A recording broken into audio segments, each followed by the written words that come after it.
Greetings, I'm glad you could be here. Welcome back to HFY Storytime with your host, the Casual Deathworlder, where I narrate HFY short stories. On deck today we have The Energy Trade by user Lost Carcosan. The original story link is in the video description. Please check it out and give the author some love in the form of a comment or an upvote. And while you're at it, take a moment to head on over to Patreon and check me out over there. Consider becoming a supporter and help keep my editor energized with pizza and beer.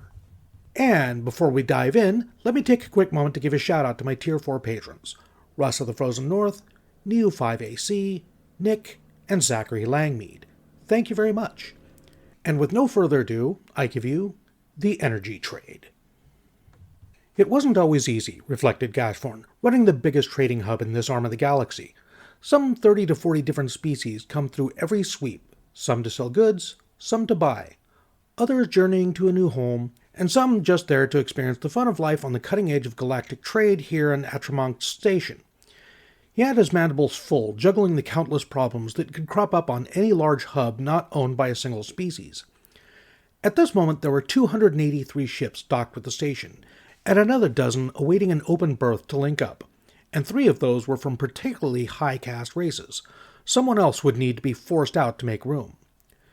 There were 4 different religious festivals going on in different wings of Atramonsk.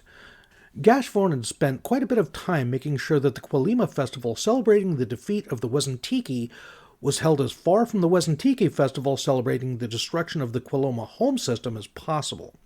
It helped that nearly half the various sentient beings currently aboard were busy with the Athnatabascan paean to the gods of food, music, and reproduction, but that included much of the station's own staff.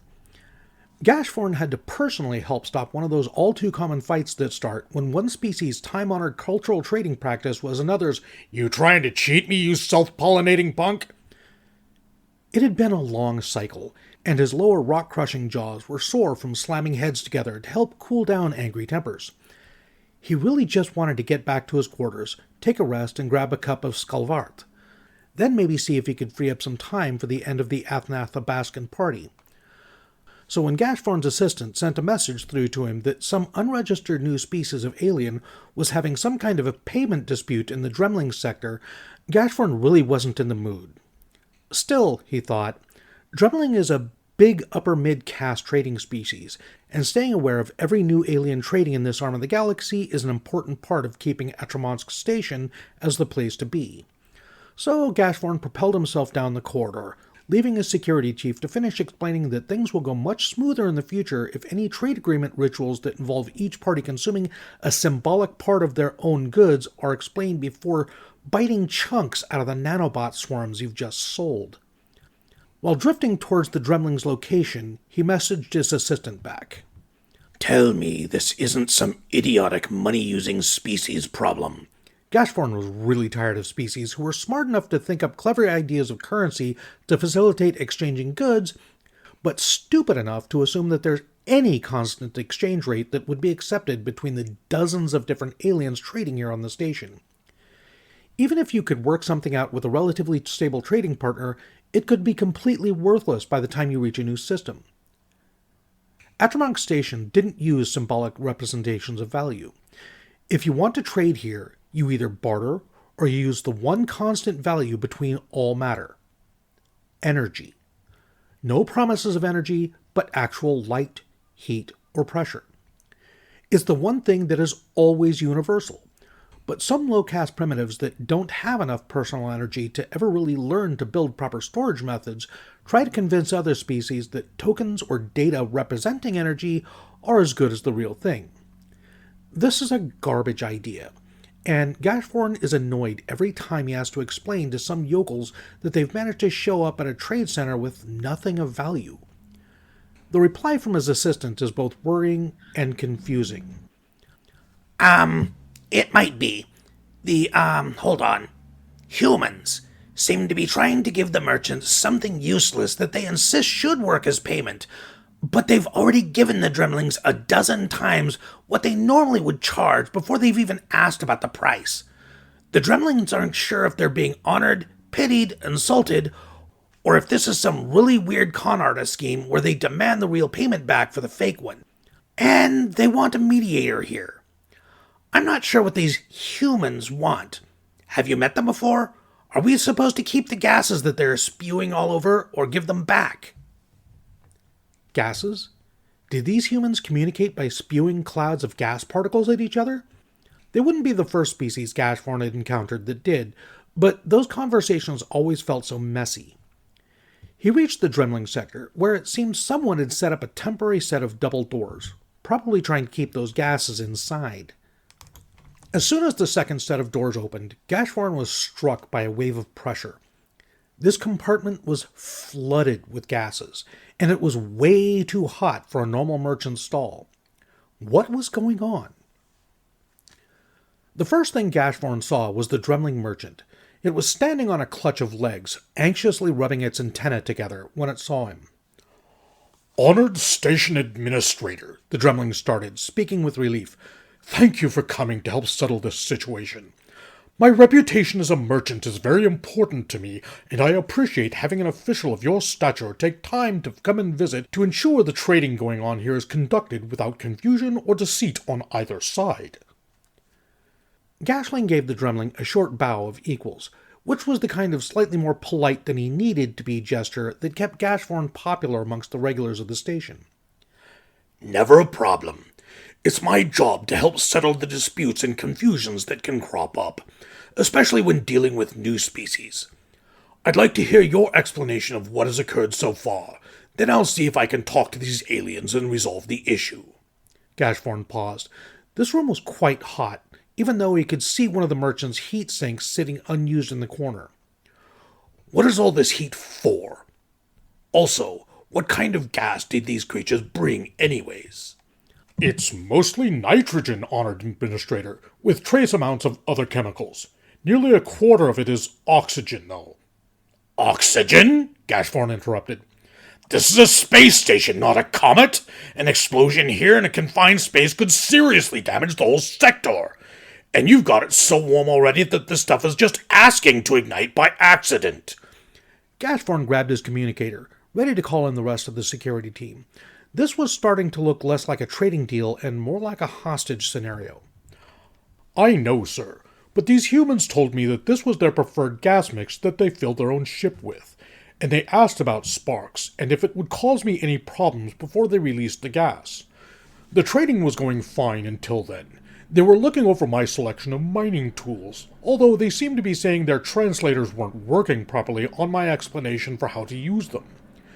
They asked about the gases, implying that they were interested in buying them from me, and that if they could fill the chamber with air, they would be more comfortable.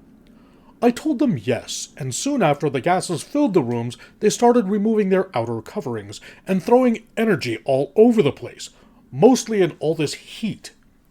Then they grabbed several tools and started asking what kind of money I would accept. I don't want some primitive money. The energy would be more than enough, but I can't get them to tell me clearly if they are actually offering it in payment or not." The Dremling had begun ranting. Its nervousness was clear as the small anxious jerks of its arms as it spoke. "They seemed polite at first, but for all I know, they plan to keep heating this gas until it explodes and kills us all if I don't agree to take their money. Please, Administrator, get them to tell me what they're actually paying or get them to leave." "Of course, Honored Merchant. Let me speak to these humans, and I'm sure we can get the whole thing worked out." Motioning to his assistant to follow, Gashforn went further into the store. "If I give you a signal, call Drukzov and get the whole emergency crew down here," he told his assistant. "This is not a normal primitives with money problem." As he passed around the corner and into the shop proper, Gashforn got his first look at the humans, and they were not what he had been expecting. You can't judge an alien by its looks, of course, but in his head these humans had shifted between some group of ugly savages shocked by their first view of real civilization to cunning opportunists, shifty and eager to exploit the better nature of their hosts. He was keeping an eye open for big rock-smashing muscles or concealed weapons. Instead, his first impression of humans was a surprising grace, an unexpected light. They stood tall and slender, nearly as high as Gashforn, but much thinner, almost like a line. 2 legs, 2 arms, 1 head, mostly blue with white and black markings, although this was clearly some kind of uniform clothing covering them. The clothing stopped below their heads, which were exposed to the gas. There were 3 of them, each with a head in a different shade of skin, and thick blooms of softer coverings or perhaps follicles on top, 2 dark black and 1 with golden yellow. But where their clothing stopped, they blazed with heat and light shimmering off them mostly in the infrared. All the energy that they had been dumping into the shop was clearly not from some storage heatsink, but coming straight from themselves. It wasn't quite constant, but pulsed to a rhythm, like music. Even standing still, the humans seemed to move slightly, gases entering and exiting a small set of mouths in their face, still moving to that internal beat. When they saw him, the golden-headed one moved to approach. It opened a central mouth and displayed a set of polished white teeth that had clearly never been used to crunch through rock. Gashforn didn't need the sudden chimes of his translator turning on to tell him that it was starting to speak. The mouth opened, and although a little gas did come out, the speech wasn't pockets of gas he was supposed to ingest, or muscle movements he was supposed to identify, or even simple radio waves. Vibrations were pouring forth from the human, crossing the gas to buzz against his skin. These humans spoke by making the very air dance their message over to you. His translator began, doing the best it could with an unfamiliar new language and mode of communication. "Hello," politeness, informality. "Station official help us?" query. "I, Captain Magallanes," name or personal identifier, "of the gold metallic non-sentient animal," ship name or designation associated with the ship docked in port 137, declaration. "Station," query. Translation not clear, query. "Atramonsk Station, first initial approach, visit communication, declaration. End of communication." Well, honestly, Gashforn had heard worse first tries from the translator. It would get better as the conversation progressed, as long as it didn't get some key concepts wrong somewhere. The human speech seemed so elegant untranslated, he wondered if it had meant to be poetry. He noticed that his assistant still seemed to be staring open-mouthed, and did his best to respond. "Greetings, honored guests. I am Gashforn, Chief Administrator of Atramonsk Station. This is the single largest trading station within 100 star distances, and we always welcome new species such as yourselves here. I am here to help with any trading or communications difficulties that may have come up. I understand you want this mining equipment." Here, Gashforn gestured slowly with one arm to an array of tools spread out on the table near the humans. They didn't particularly seem to go together. He had no idea what the humans were planning on using them for. There weren't any unclaimed comets anywhere near Atramonsk these days, and there weren't any at all that would have a use for an industrial tungsten concentrator. "Are you offering the good merchant here all of this heat in return?" A thought struck him. "Or perhaps you are trying to trade him this gas. The Drumlings don't use oxygen or nitrogen in these quantities. He would probably prefer some amount of this heat." There was a pause while the humans looked at the small device that was probably their translator, and then all 3 turned to face him, revealing again those gleaming teeth. His translator was telling him that this was probably a positive response and not a threat display. Gashforn wasn't sure he could imagine those beings being threatening. They seemed more like music made flesh. They still hadn't ceased or even slowed in their rhythmic heating of the atmosphere. They were communicating with each other too fast for the translator to catch it, and Gashforn wondered if they were singing. The gentle vibrations of their speech slowed as they oriented towards him, and the translator picked it up, hopefully with increasing accuracy. "Pleasure to meet, Gashforn. Yes, affirmative desire, mine, jewelry, art. We have traveled, numeric large, distance to see, explore, communicate, meet Atramonsk Station. Our home is location probable error, too close to star for life. We think translation error, heat, gas, money, occurring. Gas made of nitrogen, oxygen, carbon, oxygen 2 is gift, offering, output waste. Not valuable. Gas not intended as heat, money, unclear. We have sufficient stores on ship located in port 137. Give merchant money, desire." Knowledge insufficient merchant money request, query. Iskaran credits, query. G script, query. The merchant desires gold? Unfamiliar with local trading method, declaration. Help appreciated. End of communication. At this, Gashforn's assistant managed to break his silence. These creatures use money? They move and speak like living calligraphy, but, Gashforn, sir, is your translator broken? They have energy enough to spare that they are spilling it everywhere like they want to bribe us, and the translator says they think they can trade with money in a civilized place like this? What kind of beings are they, acting like low castes with the resources of high castes? Suddenly it clicked together in Gashforn's head. The long travel distance, the suggestion from the translator that they practically live inside the nuclear furnace of a star. Assistant Devere, these humans may be the highest caste species to ever visit Atramonsk. The energy they're handing us right now is merely them setting the room to a comfortable equilibrium. They may not even notice it. They come from the very edges of a star. They aren't offering money because they don't have any heat and need to make representations of it. They are offering money because they think we are so low caste that we've never handled enough raw energy to appreciate it on the levels they must use. To these humans, we must look like savages out in the cold edges of space.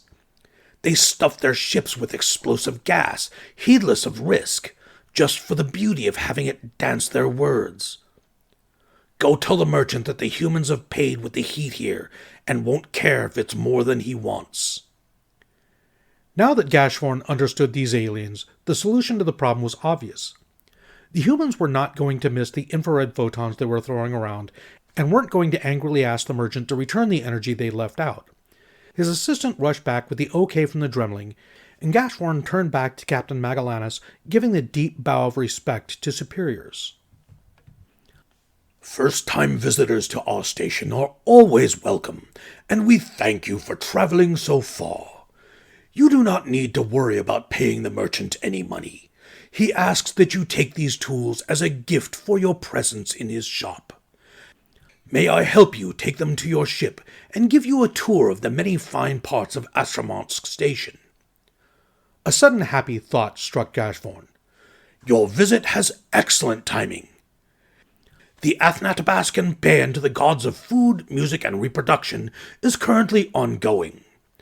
I would be honored to guide such honored guests as yourselves to view the celebration. The human's translator must have also been developing, because as soon as he finished speaking, all three were once again revealing their glowing smiles. Sure. Thank you for your help, and we'd love to check out your Athabascan party. 6 days later, the Golden Hind undocked from Atramonsk Station, loaded down with gifts from the local merchants, and carrying a tired but happy crew. Sitting in her cabin, Captain Fernanda Magellanis was composing the latest section of the Traveler's Guide to the Milky Way. Atramonsk Station, 9 out of 10, but BYOA. Bring your own air. Atramonsk Station is a long way from human space, or even any stars at all, and most of the aliens there are vacuum dwellers born on isolated comets. But don't let the cold hallways give you the wrong impression. This was the warmest welcome we've received anywhere in the anterior arm. If you're passing through the area, it's a definite must-see. There are some great alien sculpture artists who work in stone and metal sometimes directly with their hands and claws. There's also a terrific party scene called the Athabascan, although even the locals seem to think their radio wave music isn't as exciting as actual sound. We might have accidentally started a new trend. Expect your translators to take a few days to really connect. We still aren't sure if there's a tradition here of everyone giving gifts to new travelers or if they just really liked humans. Not a single art gallery we tried to buy from would take any money at all, and they really like humans. Everyone wanted to spend as much time as possible with us, and the most frequent comment we got from the locals was, "Wow, you humans are hot." Good morning, good afternoon, and good evening. I am the Casual Deathworlder, your host, and this has been The Energy Trade. I hope you enjoyed listening to it as much as I enjoyed bringing it to you.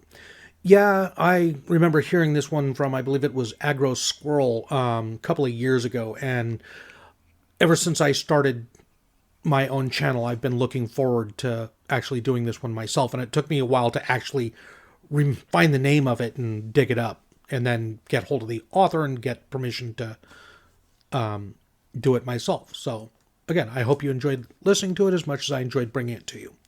If you did, please go ahead and smash those like and subscribe buttons down below. Maybe drop us a comment telling me what you thought. And before I go much further, here's a huge shout out to my editor, Gregor. Thank you, buddy! I could never do this without you. Yeah, my tongue's getting tied left, right, and sideways. And I'm sorry for the constant pauses. I'm having huge flights of helicopters go over, and it's getting really astonishingly fucking annoying. They are being a lot worse today than normal. I don't know what's going on.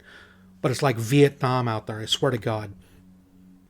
Okay, if anybody knows of a short story that they'd like to hear read, or if any of you happen to have one that you'd like to have read, drop me a comment down below or get in touch with me on my Discord, the Deathworlders Bar and Grill. In the meantime, until next time, be safe, be well. I love you all. Bye-bye.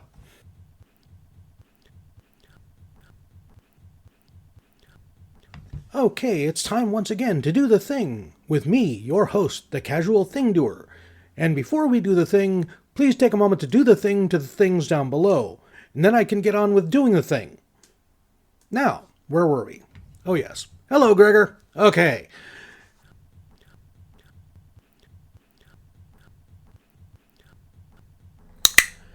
It helped that nearly half the various sentient beings currently aboard were busy with the Athnatobascan... Fuck, I'll get it. It helped that nearly half the various sentient beings aboard... God damn it. Helicopters. Unfortunately, I live right next to the airport and right under a tourist helicopter flight path. It helped that nearly half the various sentients being... Gashforn had to personally help security stop one of those all-too-common fights that start when one species' time-honored and crucial... God damn it. More fucking helicopters!